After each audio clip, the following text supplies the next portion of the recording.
Welcome to Reality NSFW coverage of the challenge Spies, Lies, and Allies season premiere. I am Johnny Fairplay. I am joined by Alex Trias, and for the first time ever covering the challenge, Matt the Beard Bischoff from Survivor Caramoan. Welcome to the challenge, Matt. Yeah, man. I've heard about the challenge many times from you guys and the patrons. And I am longtime friends with TJ Lavin from being in the BMX community. So it's really cool to see TJ on here. Obviously, it's my first fucking time. I'm a newbie at this. In addition, it's cool to see our Survivor family. Um, but I will say I am completely clueless with exactly. I'm trying to figure shit out. When you guys talked me into like doing Big Brother in the past, I was like, "What is HOA and this that?" So HOA. I'm trying to whatever ahead of how HOH whatever, but I'm trying to figure out and just kind of let it soak in. So I was like, "Shit, this is 90 minutes." I didn't realize that. I love the challenges. And my youngest son, I convinced him to watch it with me. And he sat there the whole time. And I was like, "What do you think?" And he goes, "It's kind of like a mixture between Big Brother and Survivor," is what his kind of thing was. And it is. I like the challenges. I know nothing about a lot of the cast, but I think the cast seems, from what I saw, seems pretty solid. Awesome. Incredible cast. And then in addition to that, I think I'm like, okay, Matt, I can't just, even though I don't know a lot about it, I'm here to give it a chance. And by the looks of the previews for the future episodes, challenges and shit, it looks gnarly. So I'm going to see what happens, man. I mean, like, everyone's fucking there. Here's what you really need to know, Matt, is they have a challenge with everybody. And then that night they get dressed up and drink and potentially fuck. Yeah. And then the or next fight. Day, or fight. And then the next day they deliberate on who's going to battle. And then they have an eliminator. Okay. And then I think they do 2 days break. And so the next day is a day off. Mm-hmm. Right. And then it's a challenge. They drink, fight or fuck, and then deliberate and eliminator. So essentially it's like, based on, obviously it's called the challenge. So it's based on these physical challenges. And then in between, they're just kind of chilling out and doing whatever the fuck they want. Yeah, I mean, like that house is ridiculous as shit. Yeah. Yeah, so they just stay at the house. They don't really get to go anywhere else. If they go out to a bar, it's like a house. It's like a made bar for them because it's still like quarantine and everything during that time. Right. But yeah, they have a gym there. They have all the beds. They have plenty of multiple space to go gyms. out. Yeah. There's multiple gyms. It looks sick. There's multiple pools. So for those of you that watched episode 0, and this was the same thing last season. I don't know if they've done this in seasons prior, but episode 0 is great. So episode 0 starts, because Matt, I know you didn't catch it, and anyone that hasn't, here's a quick update. Episode 0 starts with the U.S. people arriving in limousines, and you have the Survivor contingent. You have Michelle, Tommy, and Michaela. And, and Tommy's like, I won $1 million. And Michelle's like, I won $1 million. And Michaela's like, yeah, I'm still waiting for that $1 million. And so they do the Pinky Promise Survivor Alliance. And Michaela does her interview, and she's just like, I'm fucking over these people as quickly as possible. I ain't with these people. They won. I didn't. I ain't with Survivor. I'm with whoever I want to be, and it ain't Survivor. And rewind real life outside the show. I'm at Hearts of Reality charity event. We're on a bus going to the Hearts of Reality village. We're on that bus, and Michaela is one row behind me, and we're both on the end seat. And she goes, Johnny Fairplay, we're going to play Survivor together one day. And I was like, I hope to. I'd love to play with you. And she was like, yeah, I'd like to play with you too. And I was like, are we making an alliance like right now? She goes, oh, I would work with you for 2 votes and then send you home. Oh my God. And I'm like, why would you tell me that? Yeah, right. Yeah. I hear you. It's very useful information. Yeah. Oh, fuck yeah. You know where she stands. And I liked watching Michaela on Survivor. Watching her on this, I just think it was bad. I mean, would you call it gameplay at this point in this? Or bad form. Bad form. Yeah, like her issue was she wanted to come in and be like strategic right out the gate. But like the first thing you should know about challenges, don't write stuff down. People hate when you write stuff down. You instantly become a target. They find out you wrote something down. Doesn't matter what. It could be your grocery list. Yeah, you're going into the elimination. Yeah, don't write. Yeah, don't talk about my food. Yeah, so they need the smallest excuse, and you, as a rookie, you have even less of an excuse to get thrown in there. So by making something so adamant, and then Michaela being herself, which is very blunt and in your face about it, it makes you such an easy target. Yeah, why not? It's just like on Survivor. Why not lay low? Lay low. That's not Michaela. That's not Michaela's game. As I said, Michaela's sitting in real life on a bus for a charity event going, I will send you home after 6 days. Yeah. It's real life. You would think, though, going into something like this, that then again, Russell Hantz, every time he, like on Survivor Australia stuff that we're doing on the Patreon side, he's doing the same stuff. Some of these people do not learn. And I think that looking at someone like, I think Tommy Sheehan may be more entertainment maybe on the challenge than he is he in did Survivor. More tonight. We're going to get to he did more tonight than he ever did on Survivor. And then I think Michelle, so Michelle Fitzgerald, when she played Survivor and won, she got not a lot of respect from people. So when she came back to play Survivor again, she really showed like I am worthy of winning that $1 million. And seeing her in this environment fair play, she's fucking pretty killer, I think. Yeah, and peek behind the curtain for those of you that just watch the challenge that don't watch Survivor. Michelle Fitzgerald won her first season by not telling production what she was doing in her confessionals. Mm-hmm. Like Michelle got there, she saw the writing on the wall that she wasn't a producer favorite. So she's like, during her confessionals, they're like, hey, who are you going after? What's your move going to be? And she's looking at them going, these people don't like me. They don't want me to win. So I'm not going to tell them what the fuck I'm going to do. Yeah, right. And guess what? It worked because she wasn't the producer favorite. Yeah, right. So, I mean, that stuff can make it's not, they're not helping people win, but they can be leading in their questions. If you're, like if you follow Big Brother or the Diary Room, if you're really paying attention, let's just say me and Matt are on a tribe together and me and Matt are boys and Matt's got my back and just, and it's not even mentioned whenever I do confessionals, it's just like, hey, you and Matt's friendship's good, right? Like that's never questioned because it's just we're boys. Mm-hmm. So, say day 17, they're just like, I mean, you're pretty sure you can trust Matt, right? I'm just like, holy shit, I can't trust Matt. Right. Oh, yeah, right. Yeah. Right. Yeah. Yeah. Because there's no reason for a production to ask that fucking question. No. So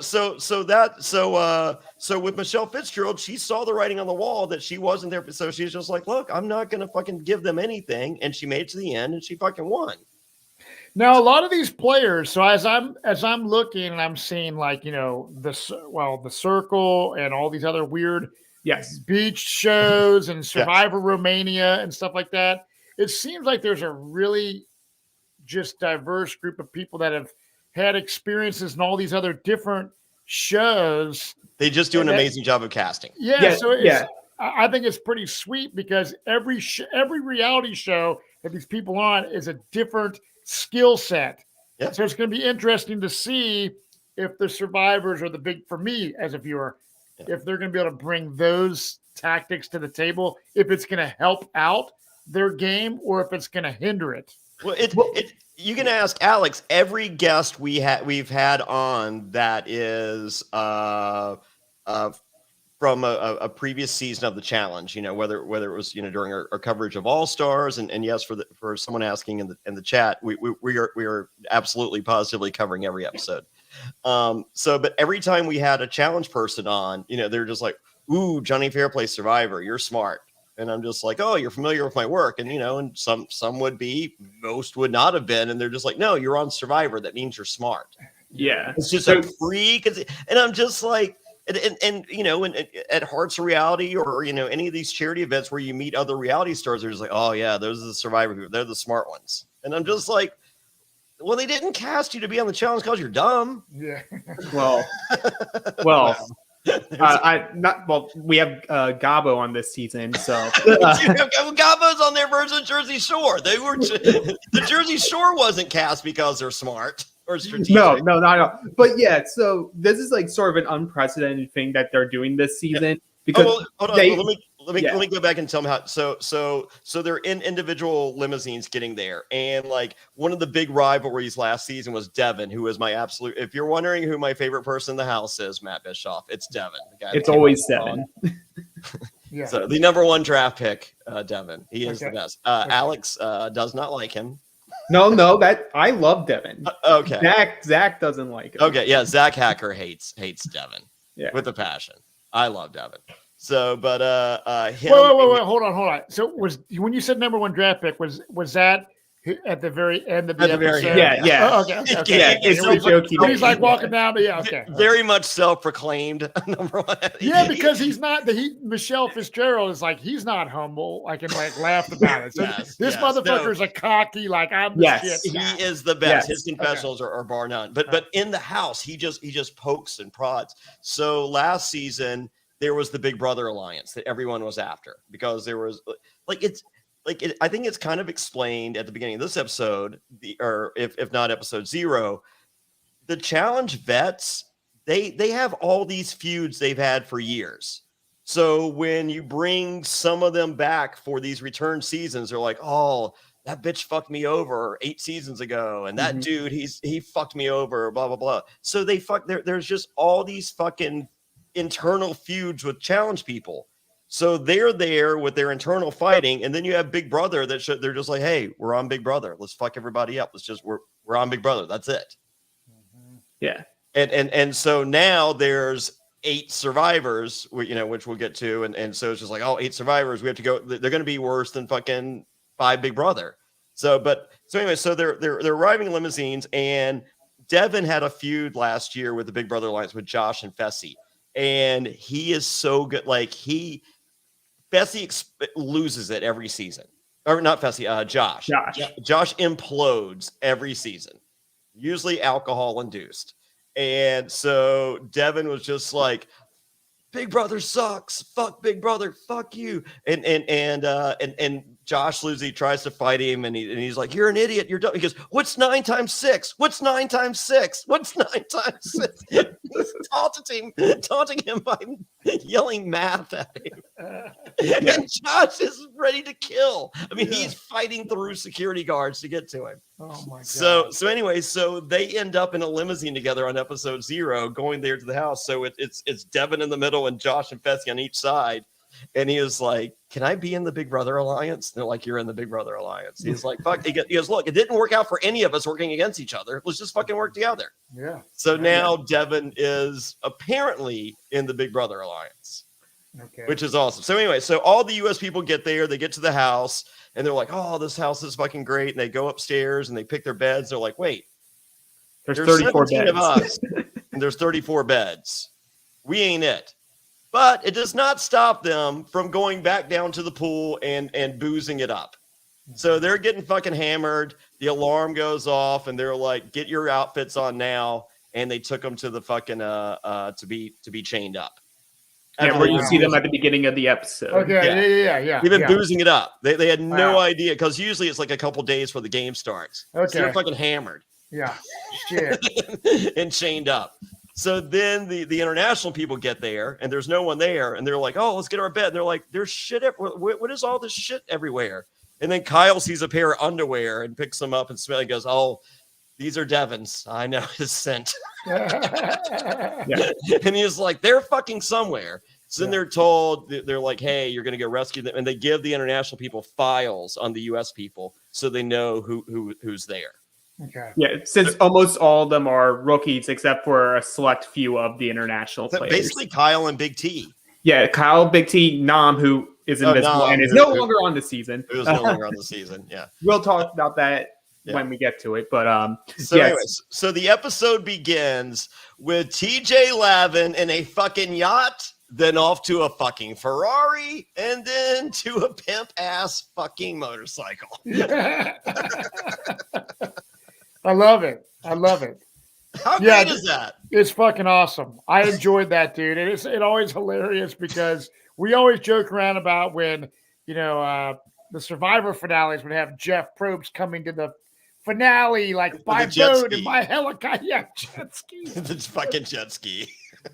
But yeah, TJ's badass. And TJ loves, if anyone caught MTV Cribs afterwards, he's got a big hot rod collection, big hot rod guy. And so, yeah. So for those of you that don't know, Matt Bischoff, he was on Survivor Caramoan, Fans versus Favorites 2. But prior to that, you were a pro BMX rider. That's correct. And I was in the BMX industry for years. So TJ's just one of the pros, man. He's a legend.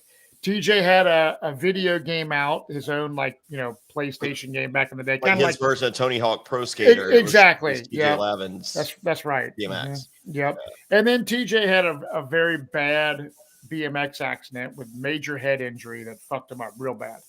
And it was, is this dude ever going to be the same again? And he's killing it. I mean, he's Jeff Probst. Yeah, he is. He's Jeff Probst. He gets used profanity. Yeah, that's right. Yep. Hell yeah.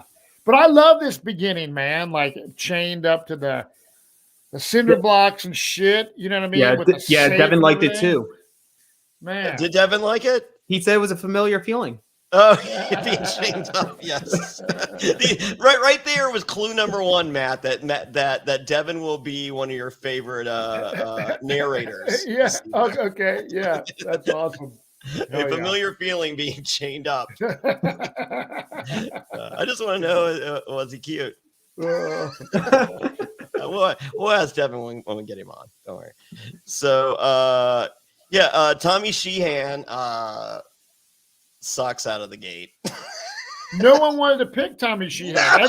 Everyone's getting picked. Honestly, I feel some of them had like a select idea in mind. Not a lot of them know who he is because he's a rookie. And I think also some of them were like, I'm going to just pick the closest person. I think a lot of people went with the closest person that they recognized. Yeah, like CT was all the way in the back. The fact that Berna was able to get him, it seemed like she was middle of the pack. Like I think she was 3/4 through. Yeah, and she was able to get CT, who is in prime shape right now. Oh, yeah. This is so, Matt. Here's the hierarchy of the challenge people. There's CT. Okay, where am I at? He's above the screen. Okay, yeah. Okay, yeah. Wherever the screen stops, right above there, and then there's everybody else. All right. And then below that's like the rookies. Yeah, and then below the screen is the rookies. Yeah. So my question is: so you got a lot of rookies, right? Yes. So it seems like the vets will want to kind of target rookies. Yes. So is there is this like a situation where rookies are automatically going to get decimated in a challenge, or is that not necessarily if they because we saw tonight. Yeah. If they can win, then you can be safe. Corey L is a rookie. Yeah. Michelle Fitzgerald's a rookie. Oh, all 4 people were rookies that were in there tonight. Yeah. So historically, rookies, the veterans would always team up together, and have a truce of we're not going to take shots at each other until we take out some of the rookies. Yeah. And they always phrase it as the rookies need to go down to earn their stripes. Yes. Like you guys need to show that you're worth being on the show. Go down there so that we don't have to. Yeah. Right. Yeah. And also eliminations, you haven't. And also we'll get back to this, but I just want to add thank fucking God we don't have the skull twist so that we actually have people fighting to not go into elimination. Yeah. Yeah, the skull, last season there was these skulls. The only way to be in TJ's final is to have a skull, and you could risk your skull. And it was so it ruined it. It made it a lot less gameplay because everyone would just be like, "It's my time to go in," and then they're like, "Okay, you can go in now," and all that. And so it was very make a majority alliance, and you're all going to just brush through it. Whereas here, you're going to have more drama, which we definitely saw tonight. But let me just like very quickly go through what the layout of this challenge was. So all the international players had to run through, grab a sledgehammer, not hit people with it like Emmanuel thought it was going to be, that had a key. You would then unlock your partner that had to be of the opposite sex. You would then break through the cinder blocks that they were chained to, grab the chains and the safe, get to the next station, and hit the right combination based off of what was on the cinder blocks, which some people forgot about, and then race to the finish line. So... yeah, we got 17 pairs. It's a lot of pairs, people. 17 pairs. And what you didn't see on episode 0, Matt, is Emmanuel with the tattooed basically from head to root to toot, from head to toe. He was on Survivor Romania. He was a finalist. Oh, wow. And then Emmy with the blue hair, she was also on Survivor Romania. She was a semi-finalist. Wow. Yeah, she reminded me. She had the Wendy Diaz twine looking kind of colored. Yeah, the Wendy Diaz twine hair, but with the Abby Maria attitude. Yes. Yeah. So Romania apparently it's like this very long season. Like it's so long, but it's like people are dropped in not on day 0. Like I heard that Emmy was dropped in on like day 55, just in there. So I don't know what their version of Survivor is, but. Obviously, it's long enough where they're probably getting fed a lot more than any other season of Survivor ever. But this first challenge, I'm just wondering, like, some people, I guess, didn't even realize, because you said in the episode 0 they were partying and went right to this fucking thing. Well, they were partying. So the world people get there, they're partying too, and Kyle leads the toast. Fuck the U.S. Yeah, which is great. I love Kyle. I love Devin. Yeah. My hierarchy, it's Devin, Kyle, Ashley Millionaire Mitchell is there, and then everybody else. And I love, for the record, I love Nani. I love. I'm friends with Josh. Matt, you've met Josh. Oh yeah, Josh is super cool. Done some sharing. Yeah, well, you will not hear that on the comments to the right. No, you will not. He won't on our screens this episode though. So yeah, but are people not?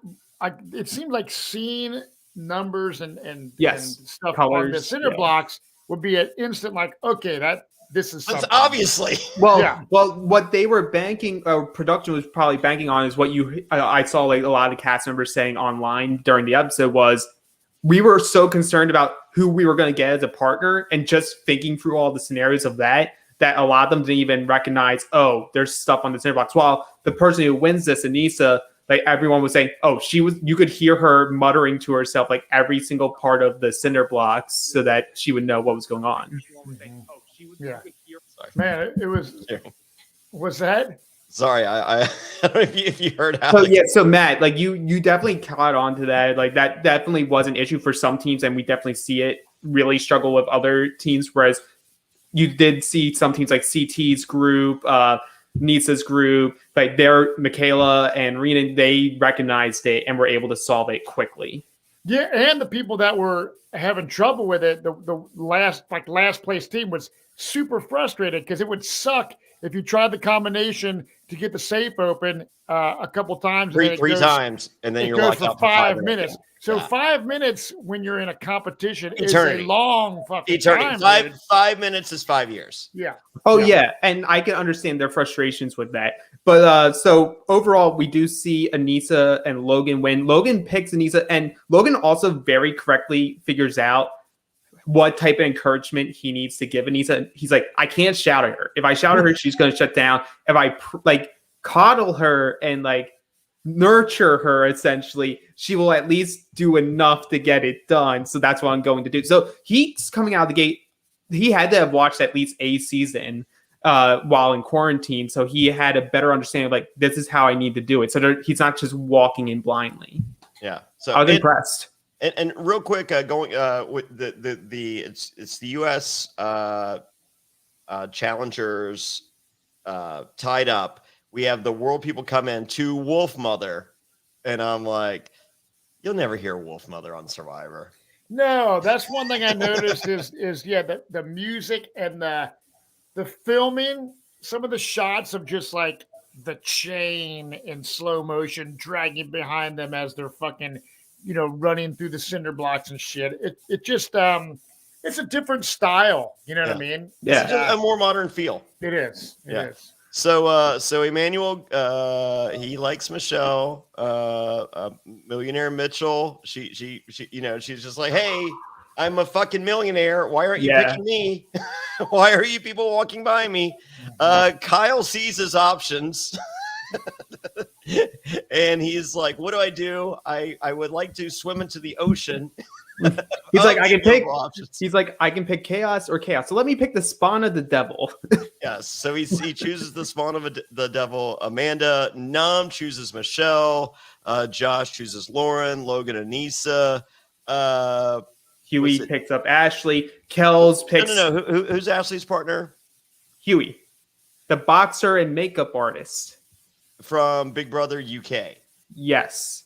Yeah, I did not like him on episode 0, and when he got to Ashley Millionaire Mitchell, I screamed at the television, no! Like, it was just so bad, especially because he just kept repeating stuff. Ashley, even with her yell, I'm praising her for the amount of patience she had with that man, because I will have been DQ'd for hitting him. The amount of patience of her going, shut the fuck up, shut the fuck up, shut the fuck up, like, stop talking. Yeah, she literally tells them afterwards, like, hey, when we go to deliberation, just do not say a word. He starts talking, and she's like, didn't I tell you to shut up? Yeah, so here's the thing, Matt. With puzzles, there's two people that are the beasts at puzzle, like the combination things, anything, numbers, puzzles, whatever. Mm-hmm. Ashley Millionaire Mitchell, CT. Yeah. Okay. And this motherfucker is fucking talking when you have one of the best fucking ever. Yeah. So, I mean, she sits there, like, on her, like, in between seasons, all the apps on her phone are the number puzzle stuff. apps. She goes, this is what I do for a living. I do the fucking challenge. Yeah, right.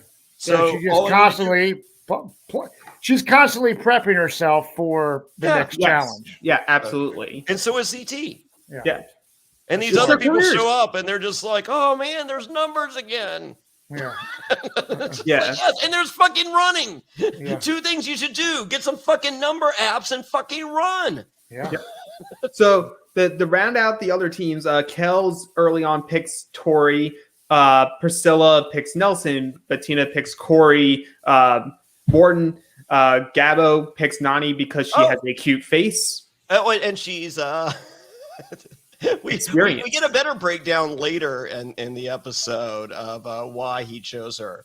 She is experienced. She has experience and she is pretty. And she is his partner, and he gyms and tans, and she will be his girl, and she agrees to be his partner for the limited time available. I love him. He is great. I mean, like, this motherfucker, like on episode 0, Matt, he comes here like they get the alarm, and then he was like, this strange man on the television told us that we have a challenge in the morning. I have no idea who he is.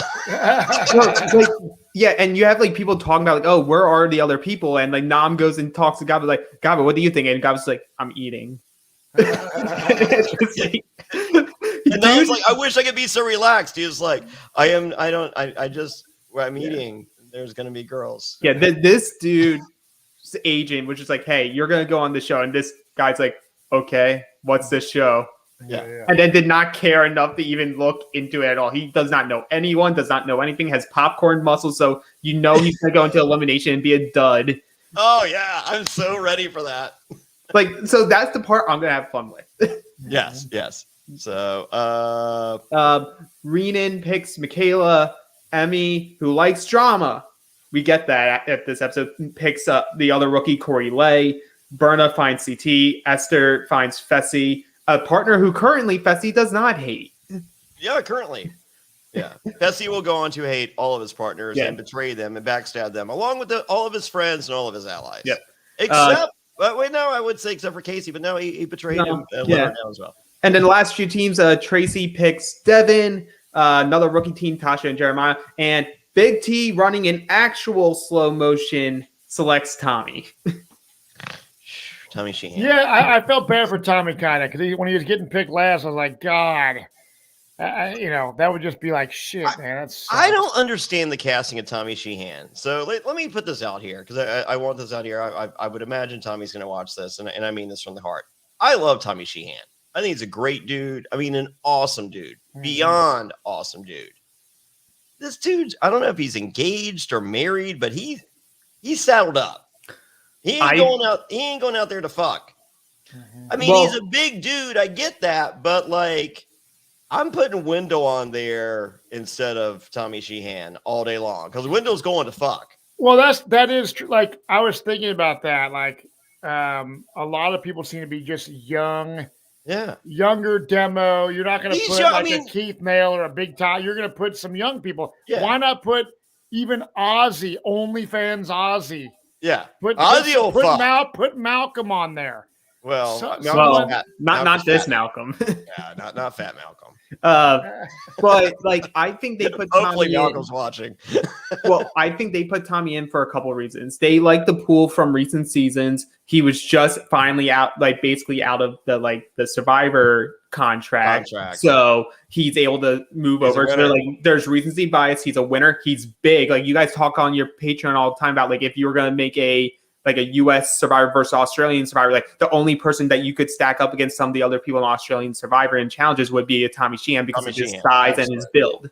So I think they're seeing so much like, okay, we may not get confessional Tommy out there, but like he did good confessionals tonight, and he did like he did better. He did better today than he did on most of the episodes on his season that we will not name. All the episodes combined. Like once again, I think I apologize for not wanting Tommy Sheehan on the season after seeing what he did at the end of this episode alone. He did a very good job of saving his ass, and also like I don't think on paper. Yeah, they may throw him down there, but I don't think there's a lot of people that would want to face him head on in something just based off his build. Like, yes, you have someone like a Kells there, but it's like a lot of these other guys are 5'8". Yeah.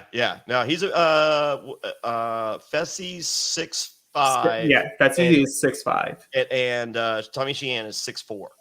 Yeah, and I'm assuming Kells is around that same height too, because like he was saying he was a defensive end. Oh yeah. Like, and well, that's not the end he wants to get into on this season, at least. We'll get there.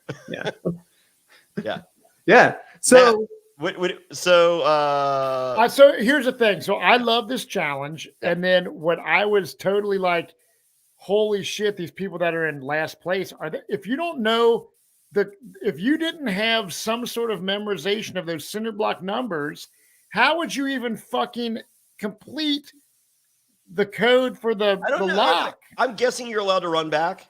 I think you were definitely allowed to run back. But what if you smashed all that shit and they were discombobulated? Well, I wonder if they had because I didn't take a hard look at it. I'll have to rewatch.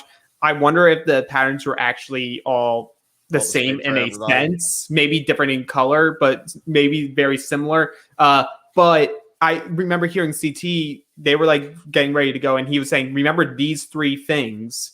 Yeah. So then he was like, okay, we're going to go up, put those three things in, go back, take the next three and move over. Like, be very methodical, knowing that you can't get all of them in one go. And they do that on purpose. They make it such a long combination that you most likely will not be able to get it on that first try. So then it's more fatigue and mental fatigue as you're getting physically fatigued. Honestly, this challenge reminded me of more of like an Amazing Race style challenge to where it's like, I've watched Amazing Race where it's like, God, it takes forever to complete one of these challenges to go into the next leg. So I love how the frustration sets in, but the team that came in fucking last place.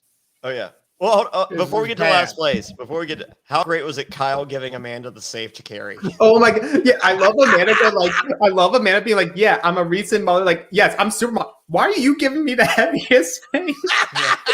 Because that's Kyle and he's great. That's why I love him. He's like, carry the safe. He's like, hey, I made a deal with Devil. You can at least hold this for me. Oh, I am so. They're going to be a fun team.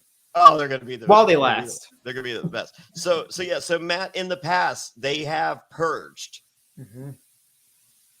And go ahead, Alex. Yeah, so Purge is like, instead of taking just 2 teams out, they're going to take multiple people out and just like make the cut very steep. So instead of taking out 2, you're taking out 6. Like eliminating 6 people Yes. from. Yeah. So okay, so it's because there's such a huge cast right now. Yeah. So there's always a possibility that could happen, or they're relying on maybe. I believe they made a big cast this year for a couple of reasons. One was due to COVID, and one was like because of so many injuries and quits from last season. They're like, if we have more people, then we can surpass those and still maintain a schedule. Last season there were Had like 6 or 7 quits or injuries. Yeah, that's a fucking high ratio. Out of because it 30 shows legit as fuck. It is. I mean, even watching tonight on a later challenge, it's like, man, twisting a knee, popping your elbow out of socket. It's like, dude. It's hardcore. Yeah. It's hardcore. Yeah. People ask me, they're just like, dude, fair play. You'd be perfect for the challenge. I'm like, go fuck yourself. No. I mean, so Johnny's great for the old school version of the challenge that Trishelle talks about. I want to do what Trishelle thought All Stars is gonna be. You sit on the beach chairs and drink your margaritas and then just have fun. And the tail on the donkey is elimination. Making cookies in the sand. Yes, that's what I want to do. I want to do that version of the challenge, but no other. Yeah, so Matt, like the other thing you see here is, as Anissa and Logan won, winners of daily challenges, which is what they're called, also get power in the game. And in this case, they're called the agency. They always have a different term for it, but essentially you're safe from elimination. You cannot be put in. The house will decide one team to go in. And then at this point, you're being told the agency will then pick the other team to go down and face them. Yeah. And it's usually a team. Yeah. The big usually a team, like not individual people, but like that was a huge twist. I could tell. I was like, wow, that is because everyone was like, they show the cast and they're like shocked, like, oh fuck, Yeah. So no, I mean, like they've seen it all and they're just like, oh fuck, this is the twist that's gonna fuck up a lot of fucking shit. And as you saw, we had what, 4 new teams? It's pretty fucking crazy. Yeah. Yeah, it's like 3 or 4 new teams. So this team that comes in last place, could have been in the past. It previously, you could end a daily challenge and TJ go, that's it. Well, that's what I thought was happening. Yeah, because that, like, once again, I'm fucking screaming it. I'm just like, you're getting rid of Ashley fucking Millionaire Mitchell on the first fucking half of the fucking episode. Go fuck yourself again. Dude, that's what I thought. I was like, it was like, really holy good production shit. there. I was like, that's fucking hardcore, but then it wasn't, so it's like, and I get it if she's like somebody that's won this and, one of the she was an early boot last season. Wow. Yeah. Well, she was targeted for a different reason than you see. Like, instead of being rookies, what you saw the last 2 seasons was instead of targeting the rookies, there was so much animosity for the vets within themselves that they just went straight into attacking each other. Yeah. So, and then Ashley being a winner, they're like, oh, let's get the winners out. And then Ashley got screwed. Yeah. So, but it looks like this season they're targeting rookies early, and I'm cool with that. I mean, there's a reason that they've brought these people back. They're good TV. And also, there's a reason why you bring so many rookies. Is canon. Sorry to the rookies, but most of you are cannon fodder. But by having so many this season, it allows other rookies to step up and shine and see who can we possibly bring back. Because you're not seeing a lot of the rookies from the last few seasons come back. I think just from this episode alone, I can see a big handful of this group coming back for future seasons. Yep, absolutely. I think Michelle Fitzgerald comes back. I don't know how she does. I honestly think you could see Michaela come back. I think they got enough from this episode to be like, yeah, why not? Throw her back in. Maybe. Who knows? I like Michaela, so I mean, I want all my friends to have as many chances to win as much money as possible.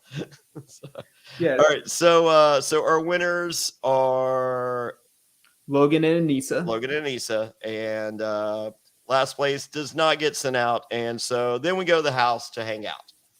Yep. Party. Okay. And with that, let's take a quick word from our sponsors. The Olympics, Euros, baseball, major championships, and concerts are all in this summer. But you know what isn't? A wild and hairy bush. Tame your pubes with help from our friends at Manscaped, the leaders in below-the-waist grooming. Their 4th-generation performance package includes the brand new Lawnmower 4.0. If an athlete treats their body like royalty, why not treat your pubes like Olympic gold? Fellas, do right by your balls and join the 2 million men worldwide who trust Manscaped by going to manscaped.com with the code SURVIVOR. Brent, if you're paying attention right now, I know that you've probably had a mishap in the past and you've been trimming down there with not the tools for the job. Well, Brent, that's right. I'm talking to you. I have come to save you, but not just me. The folks at Manscaped. The world is starting to open up, and the Performance Package 4.0 from Manscaped is here to help you get ready. Inside, you'll find their Lawnmower 4.0 trimmer, Weed Whacker ear and nose hair trimmer, Crop Preserver ball deodorant, Crop Reviver toner, plus 2 free gifts. What's that, you ask? Performance boxer briefs and the Shed travel bag. Talk about a world-class dismount into the post-quarantine world. This package is the perfect package for your package and peak performance in whatever sport you desire. Wink, wink. The brand new Lawnmower 4.0 is here to take the podium. This 4th-generation trimmer features a cutting-edge ceramic blade to reduce grooming accidents thanks to their advanced skin-safe technology. The Lawnmower 4.0 also has a 7,000 RPM motor, a new multi-function on-off switch, you can engage a travel lock, and gives you the ability to turn the 4000K LED spotlight on and off when needed for a more precise shave. Did I mention this trimmer is waterproof too? Michael Phelps is drooling just thinking about the possibilities. Now, this package also comes with the Weed Whacker to chop your worst weeds up top in both your nose and ear. This tool is a lock to take home gold in the biathlon. The Weed Whacker is also waterproof and uses a 9,000 RPM motored 360-degree rotary dual blade system. This nose and ear hair trimmer provides proprietary skin-safe technology, which helps prevent against nicks, snags, and tugs in those delicate holes. After trimming your pubes, show them some sportsmanship with Manscaped's liquid formulations. The Crop Preserver ball deodorant and Crop Reviver ball toner are the key to feeling victorious this year. Manscaped's also throwing in 2 free gifts to the Performance Package 4.0. That's the Manscaped Boxers and the Shed travel bag. Now, go right now to get 20% off and free shipping using promo code SURVIVOR at manscaped.com. That's 20% off, free shipping with promo code SURVIVOR at manscaped.com. Achieve pubic glory this year with Manscaped. Lucy Nicotine is a company founded by Caltech scientists and former smokers looking for a better and cleaner nicotine alternative. Finally, tobacco alternatives that don't suck. Researched and developed for 3 years to be made for people, not patients. Lucy has created a nicotine gum with 4 milligrams of nicotine that comes in 3 flavors: wintergreen, cinnamon, and pomegranate. Lucy also has a lozenge with 4 milligrams of nicotine in cherry ice flavor. Each and every flavor actually tastes great, and it's convenient and discreet.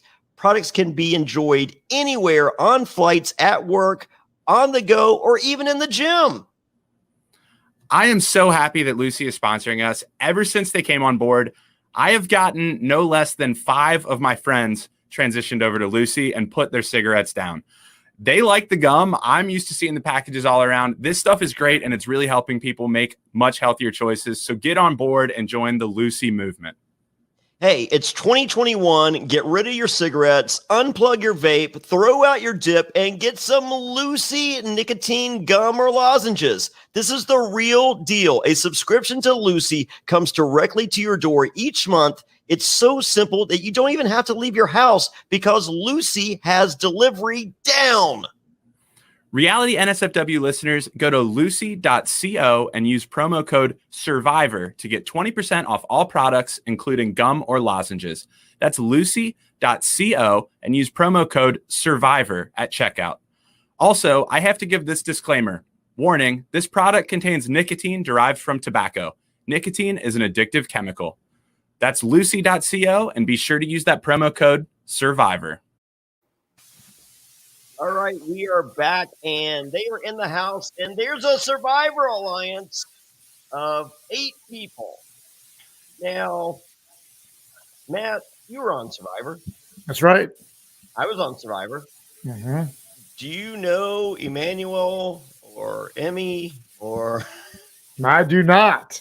I don't either. And the thing is, and we do a podcast. Yeah, so the 3 American survivors, you have Tommy Sheehan, Michaela, and you have Michelle Fitzgerald, and then you have these international survivors. Now, I seriously doubt that the international survivor players are going to hold true to any type of survivor alliance whatsoever. No, and you also see, for the most part, the edit wasn't really talking about all the survivor players.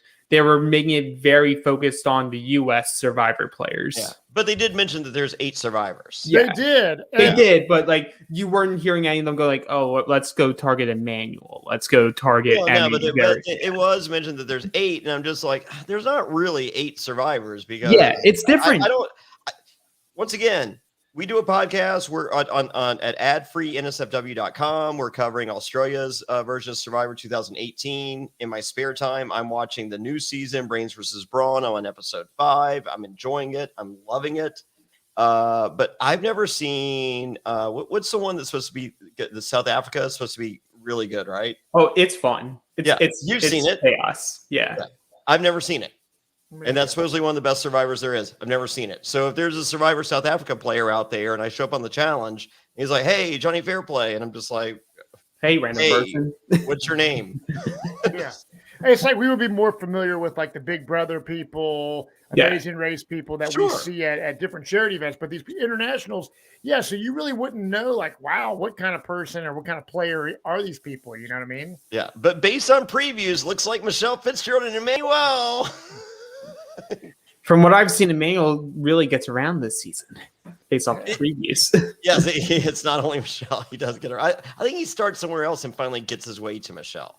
We will see. But the person with Michelle at the moment, not in a platonic way, is Logan because it's their birthday. Yes. Mm-hmm. You gotta have to celebrate the birthday before you attack Survivor. Yes, and before the birthday, we're informed of a MTV vet truce. The vets are working together so that they are not targeted early, which I'm all for. Corey notices that the rookies are studs. Corey didn't get a lot of airtime this episode, but every single preview has been very Corey centric. So I think Corey is in this thing for the long haul. Matt, or Alex, Corey, he was on Big Brother first, right? Or no, Corey was on one of the last seasons of The Real World. Okay. When they had to start doing themes. And what's funny is it's sort of a big turnaround for him because him, Nelson, and this other guy, they labeled themselves coming into the challenge as the Young Bucks who are there to break the system, make the vets go out early. It's the rookies and the newbies' time to shine. And now you see him 9 seasons later. It's like, oh, no. Get rid of the rookies. Yeah, fuck the rookies. They're not taking my game away. This is my paycheck that isn't Team Mom. Okay, so Corey started on a later season of The Real World, and then he was on Teen Mom. The challenge, yeah.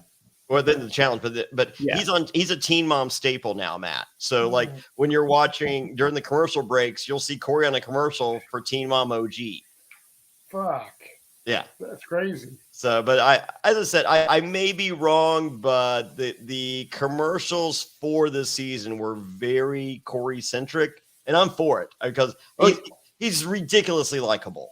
Honestly, always focus on the people that either are very good in confessional or are very good at the game or eliminations. Like if you can have those people, and Corey is among those people, like let them tell the story. Yeah, it's I just feel you get like an honest perspective. So he understands at least what production's looking for, and then he's like, okay, you guys don't have to tell me what to say. Yeah, I know what needs to be said here. Whereas you can easily tell other people, they're like, hey, maybe you can talk about how you're from the international version of Jersey Shore. Can you say Gym Tan Laundry for me? Yes. Good job. Good job, Gabo. And then he doesn't say Gym. He says Gym Tan Party. He doesn't even get fucking Gym Tan Laundry right. Hey, Hey, he has popcorn muscles. There ain't no popcorn muscles in here, buddy. Yes. So next it is birthday time. As you mentioned, Devin brings out the cake. He's rocking the banana hammock. And then Can he be any more like Johnny, Matt? I know. I'm like, I see the guy. They're like, what is he wearing here? Fuck. What is Michelle Fitzgerald? She gets like hit in the head with something. I don't know. Yes. So I didn't look, like a sock, maybe. Yes, I did not want to look, but Gavin appeared to be impressive, and then Michelle Fitzgerald is hit with a black sock, which was apparently stuffed in his banana hammock. Yes. Yeah. he was front loading. Yeah. You can tell it's obvious. It's like he walks out. I was like, oh no, I was impressed. I was like, I did not need to see that, but way to go, Devin. And then I'm just like, oh, well, sorry. God's not kind to all of us. Yeah, we got him stripping, and then it leads into like next 5 to 10 minutes of here's all the hookups. Oh my God. And these motherfuckers, like, typically on a reality competition show, you want to wait before you establish something like that, especially with other people. Not on the challenge. Not on this season of the challenge. Wow. Just out of the fucking gate is just like, let's fucking hook up. Yeah, and then you have that one, because I'm horrible with these people's names, but you have the one girl and the one dude, and they start kissing, like, and she's like, "You're such an asshole, but I want to kiss." Oh, that's Amanda and Fess. So Amanda is you'll learn to love how spiteful she is. Yeah. She like when they say she's the spawn of Satan, they're not saying it for the jokes. Yeah. They literally believe it. She is a hard ass, but it's like she gets the job done, and she's very good at getting connected within the house. And hey, if she sees someone attractive, even if it's Fessy, go for it. Yeah. So, who is the fucking Fessy guy? Sucks, as we want to remind you that. Who is the fucking guy with the fucking teeth as white as snow? Oh, Kyle. All of them. All of them. There is was the correct one answer. guy from like the UK or something. Yeah, it's Kyle. And it's like, he's my how second white favorite. Can your fucking teeth be, dude? It's a thing. Yeah, it's mentioned. Yeah, okay. It does not go unnoticed by. Okay. Yes. Even Kim's like, look at that motherfucker's teeth, dude. So the other hookups we see are Nelson and Ashley. They've been sort of on and off with each other ever since Ashley moved into Austin, right next door to Nelson, essentially. Peek behind the curtain. We knew that Ashley was around with Nelson back when we were covering Double Agents. We didn't know to what extent, but there was rumors. Yeah. So they've been confirmed. But Amanda's like, these two people, they can be highly emotional. I really hope they know what they're getting themselves into. Yes, because guess what? We have Amanda and Fessy. And then we also see allegedly single Casey and Nani. She's saying she was single at the time that she left for the challenge. Yes, and based on Twitter.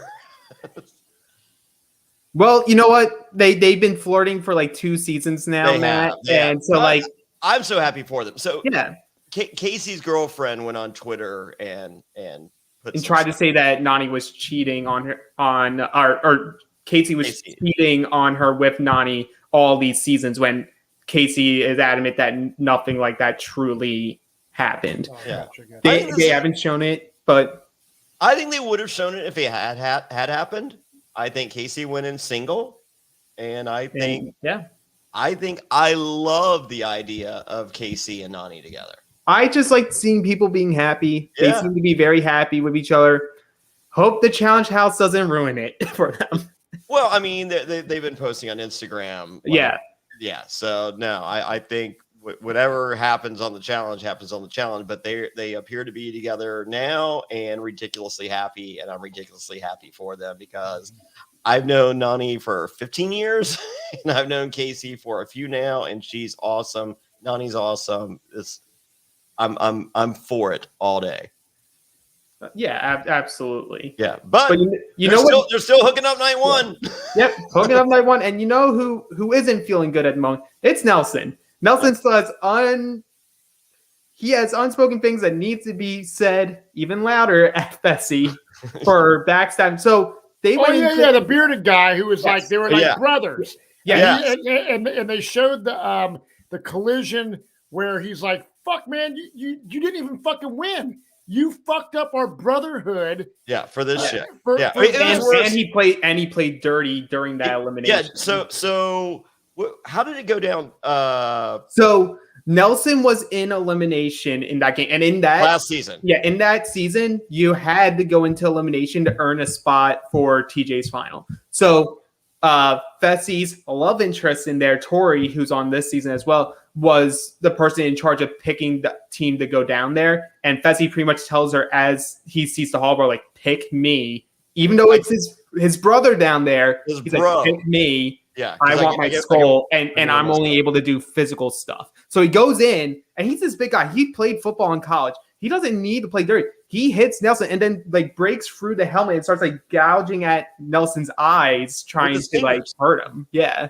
So obviously, you know, Brotherhood's lost. Like, and you even hear Nelson say it in his confessional, like, do I think I could forgive him, maybe even be friends with him? Sure. But he ain't my brother no more. That's dead. It was so shitty. It was so shitty. I mean, because legit, Fessy could probably beat anyone on any elimination he really wants to. He doesn't have to go against anything physical. Right. Yeah, he saw that one and he was just like, I don't care that's my brother. And it's just like, oh, you're a shit dude. Right. Yeah, so there's baggage there. Essentially, they're trying to just set that up because you see the veteran alliance there, but you know big alliances don't always last. And you know emotions are going to run high and something is probably going to happen. They wouldn't just throw it out there just to throw it out there. Yeah. And I did love Corey catching Amanda and Fessy. Oh, yeah, and pretty much being a tattletale. Like, I'm going to tell Nelson. Yeah. So that was great. So the Survivor Alliance is mentioned, and, you know, they're basically confronting the Survivor 3 saying, you know, you guys are known for being good at being smart. And Michelle's trying to downplay it so hard. It's like, it's so much different though. Like in this game, everyone's so much cagier, and they're like, no, you're Survivor. And we know better. And I love Michaela just dead staring into the camera. Mm-hmm. She's like, I don't like this. Yeah, that was Michaela's moment in this episode. It was just like, you know, like, you guys are smart and you guys play shifty and you guys are great. And just Michaela's just like, you see what they're saying, right? This isn't good for anyone involved. Mm-hmm. But it gets exponentially worse. Yeah, you know what her solution was? Yeah. Let's make a list. Oh, there you go. That was her solution. So we don't see the list at first, but we see suddenly Emmy getting a storyline of, oh, I'm a spy. I went to go in and I saw them with a piece of paper. And even though I didn't see the paper, I saw clearly that there was 3 rows in there saying what you could trust, who you couldn't trust, and who to throw in elimination. And immediately rats out to Tori and Nisa, which I'm just like, come on. Don't rat out to the people who have the fucking podcast that's sponsored by the show. Like, we don't, the point of them having the podcast is like, you guys can go and then you can cover the season. Yeah. Like, that's what I want. Yeah, don't tell them, don't give them power. But essentially, it just puts a big target on one of Tommy, Michaela, or Michelle. They don't know who made it. They just know one of them did. Yeah. And so we get hashtag the list. Hashtag list. What's on the list? Yes. Who made the list? What are the contexts of the list? Yes. So then we go into deliberation, and holy moly, are we there yet? Yeah. So we're at deliberation. Michaela throws shade at Michelle right out of the fucking gate. Bad move. I mean, Johnny, you and I have talked about this kind of, I believe, off camera. We were like texting or whatever.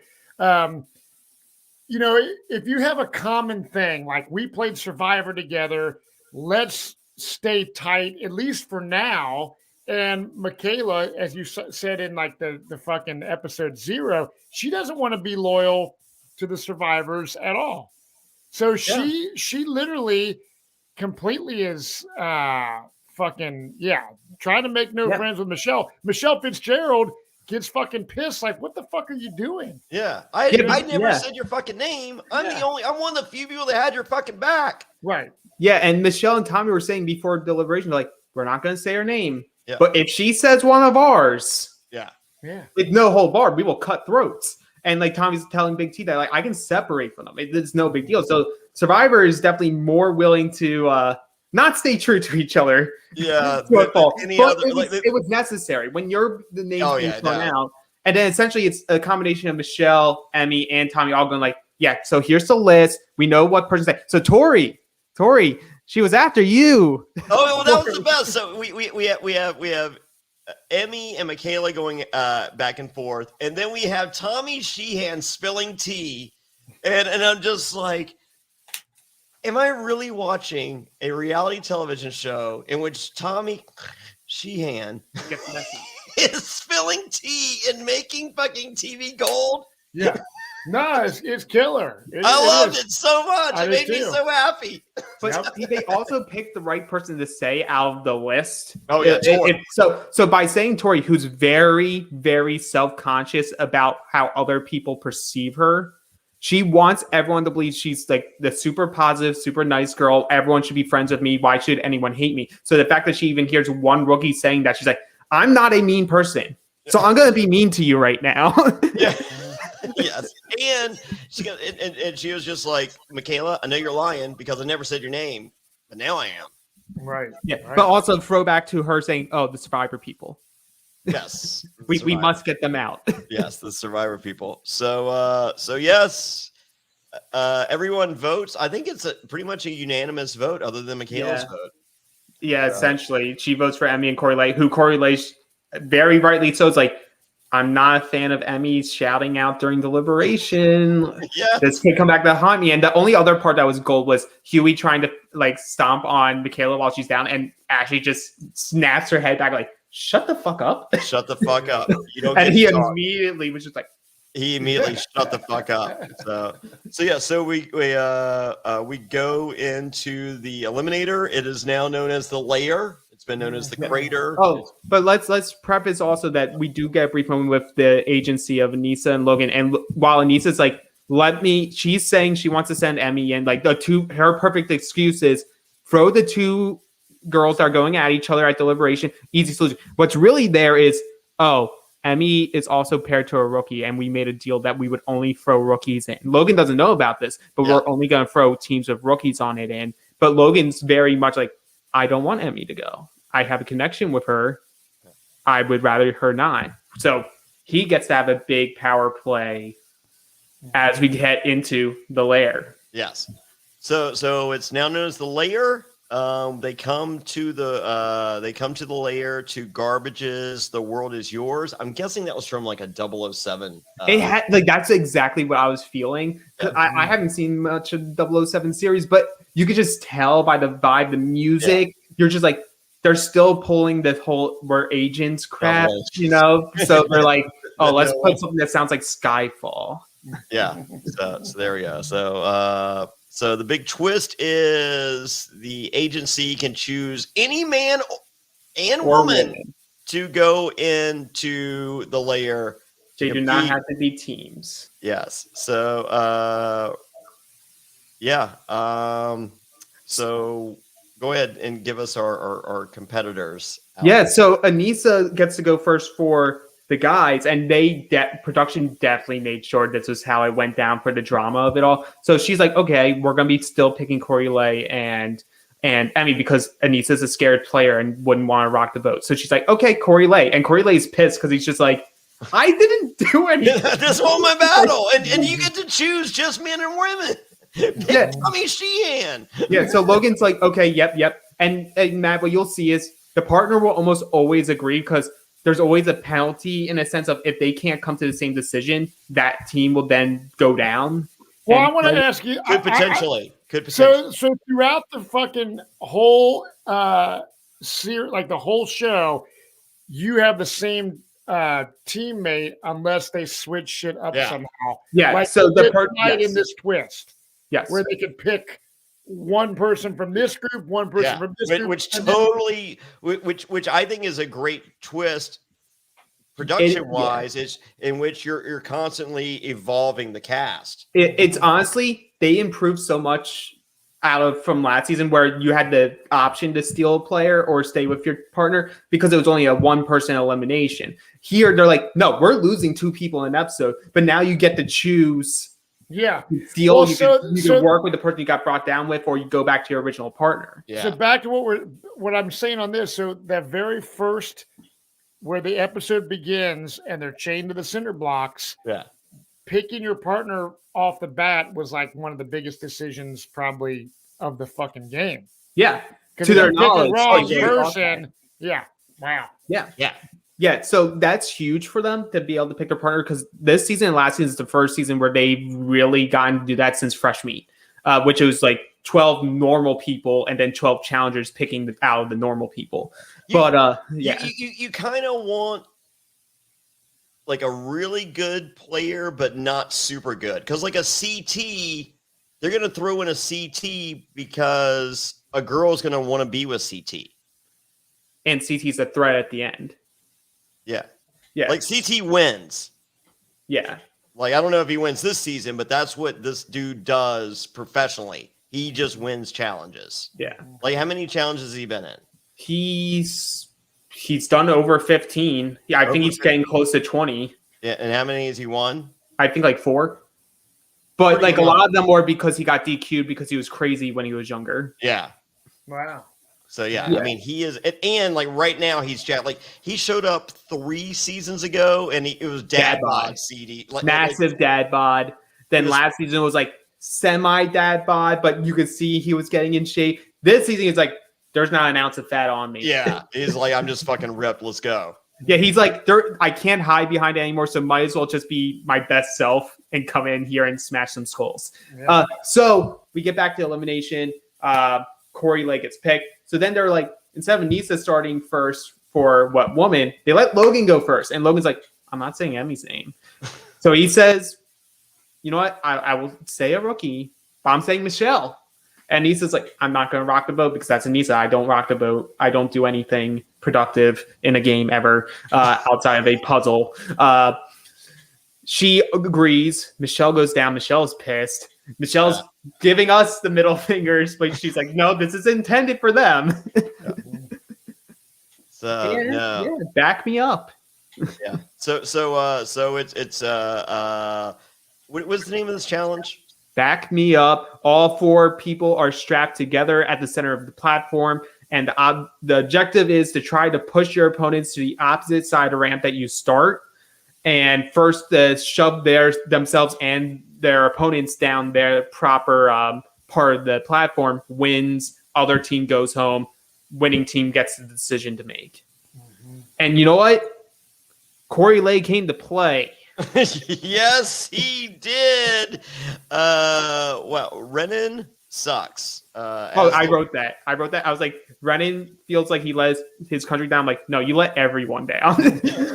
Like you literally did not try. Like, yes, he popped his elbow or whatever because you saw it in his sling. But I'm just like, dude, you could have done so much more. You're a big dude. Like, you're a tall dude. Like, you could have done something. Like, Michaela's going to out wrestle Michelle like 10 times out of 10. But, like, Corey Lay, which is so determined, and Renan was able to keep saying he can't do something. Once you start saying you can't, you're done. You're done. Like, you're actively in your head just like, I can't do this. I can't push any harder. And Corey Lay's like, no, okay, I will carry all 3 of you then. Yeah. And in the past, we saw the Johnny Bananas backpack. Yeah, but this was apparently, according to Anissa, the backpack, the nanny pack, and the fanny pack.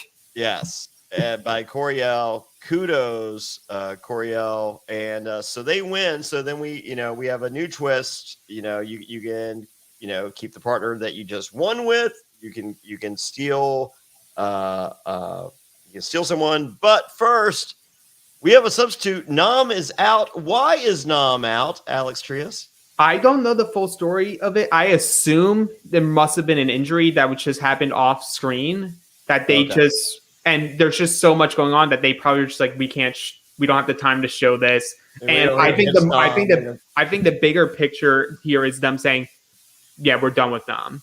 Like we're not giving him screen time. He's injured himself on 2 different seasons now. He's done. Well, I think we never see him again. In the chat right now, you have some Sam Higdon said, "Did you guys hear about the COVID outbreak?" And then Hype Network just said COVID. So could COVID have been a factor? COVID was a factor, but so differently. Technically, yes. This is the second attempt on this season that we watched tonight because they started the season originally. Then there was a big COVID outbreak because while the U.S. players were handled through quarantine factors, Jay, correct? Is he going to be on this? Well, no, Jay broke protocol, so he was removed before that season even started. But what happened was the international players didn't have the same steps as the U.S. team, like production and cast members had to go through. Like a lot of them literally just came from their country and then they started the challenge. Like they didn't have the quarantine, they didn't go through the steps. Like I don't know where someone dropped the ball in getting that set up. So there was a big outbreak. So they all had to go back into quarantine and they essentially decided we're just going to restart the season. So some of the people that were brought in there's people on this season currently that weren't supposed to be on because of COVID. I don't know the specific names, but that's what's up. But in this case, it brings us Ed from my neck of the woods. Right, no Hype Network saying this was the first attempt. We'll find out. I don't want to know. I don't like spoilers. So. That's not what I was told. That's the only spoilers I know. I try to stay spoiler adverse, but sometimes you just can't escape. But this guy that comes back in, or the guy that kind of rolls in, he was from the circle. Ed, he's a rookie. He's a rookie. He seems like a fucking just. He sucked on the circle. Did you watch the Circle season 1? Alex? Yes. So he was with his mom on that season. So I think that's part of the reason why he sucked. Yeah. On the first season of the Circle, he came in late on the Circle. And as No Hype Network, Ed is the king of coming in late. Yeah. So he comes in late for the second time on this show. Yeah. He sucks. And I think he's going to do. I think he could do well on this type of show though, because he's a pretty built dude, even though he's short. Like he's strong, and it's that weird Pennsylvania country strong. Yeah, what's it? Did you watch season 2 of The Circle? Yeah, what's his brother's name? Mitchell. I like Mitchell a lot more than I think. Well, I think it's like a gateway, and Mitchell will probably be on the next season. But let's be honest here. But you know what?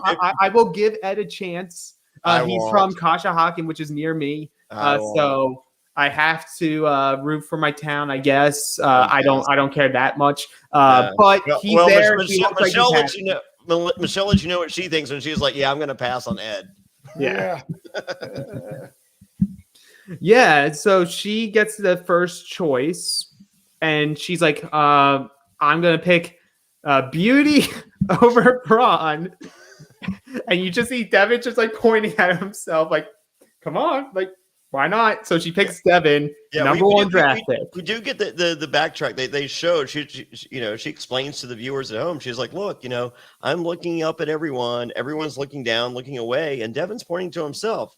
You want the motherfucker pointing to themselves that wants to fucking work with you. Mm-hmm. And I don't care. Love Devin, hate. Well, I think probably best if you love him, but I don't care what you think about him physically. He's more than equipped physically. He can hang when he needs to hang. When it's on the line, he's going to do it. Strategically, he might stab himself in the foot a couple times, but he's going to stab everyone else along the way. Mm-hmm. Yeah, it's part of the fun and the charm of Devin, Matt, and you'll see it as they go on. Yeah. But so now it's TJ loved it. Yeah, he's like, great pick. And like everyone else is trying to say, like, oh, why didn't you pick CT? Why didn't you pick CT? It's what we talked about. Yeah. Sure, you can pick CT. One, CT is someone who will easily be stolen constantly throughout this season, I'm sure, by all the women. So no point attaching yourself to that. Now, and then pick someone in the middle. You're just putting yourself down there. Yeah. Mm-hmm. Pick someone in the middle, and based off a few days, you could probably tell that, okay, there's something going on with the veterans. Get in with Devin, who's a good talker and good strategically, which is what she said. And he's in with the Big Brother Alliance. Yes. Well, even if she doesn't know that, she knows that he'll at least be connected with people. And maybe by being connected with him, that creates some protection. And she can sort of like bury down for a little bit while other rookies get in the spotlight. Yep. Yep. Yeah. I loved it. And then Corey picks Tori, and Yes. he said on Twitter that he picked Corey because he's petty and was like, I want to win a challenge with Tori and then say Anissa's name and force Tori to say Anissa's name. Oh wow. And I was just like, I've been saying it ever since I watched episode 0. I loved what we got from Corey in both of these episodes. I'm like, I think he's someone who's going to stick around, and he's very involved in the community already. He's watched the show. He understands the game. He knew the people, and I think he's going to be one of the rookies that shine the most on this season. I hope episode 0 was awesome for him. Yeah. I liked coming. He was probably my favorite out of episode 0. Oh yeah. He seems just like such a nice and like charismatic guy, just like someone you would want to hang out with. Yeah. I think he can stick. Yep. I hope. So that was the season premiere. Well, I mean, so here's my overall take. Johnny texted me right before. He's like, "Did you love it?" And I was like, I forget what I said. Not exactly LOL. But here's the deal. I liked the challenge. I think the fucking previews for the future episode. And so anyone that's listening to this podcast that's just tuning in on our live shit right now, this is the first challenge that I've ever watched. Okay. I'm really excited to see my Survivor friends, other people that I've seen at Survivor or reality charity events. And I just need to kind of see the dynamics within the house and kind of just like figure shit out. But man, I'm super stoked to see this season. It just like I was for Big Brother last summer. I'm in this for the long haul, and I'm excited for the season. I'm hoping that I come out of this a fan of the challenge because, like I said, I have a lot of connections through knowing TJ Lev and etc. So I'm pumped to see where this goes. Alex, what did you think of the premiere? Well, you texted me, dude. Now I was like, yeah, I had the same reaction. I was texting with some of my friends during the commercials, just like, dude, we're 20 minutes in and we just got a full episode's worth of drama. So I was just like, this cast is going to like feed us so well. The cast is awesome. Yeah, I was awesome. nervous and tentative when they originally took out the cast. I was just like, they just threw 19 people that we don't know, most of them from international. Like, what's going to happen here? I'm so nervous that there's going to be so many duds, and it's just such a huge cast that's going to be a problem. There's 19 episodes. What's going to happen? This episode hyped me up, and I'm just like, I'm ready to ride the train. Yeah. So I texted you fuck 41, and for those of you wanting translation, that means fuck Survivor season 41.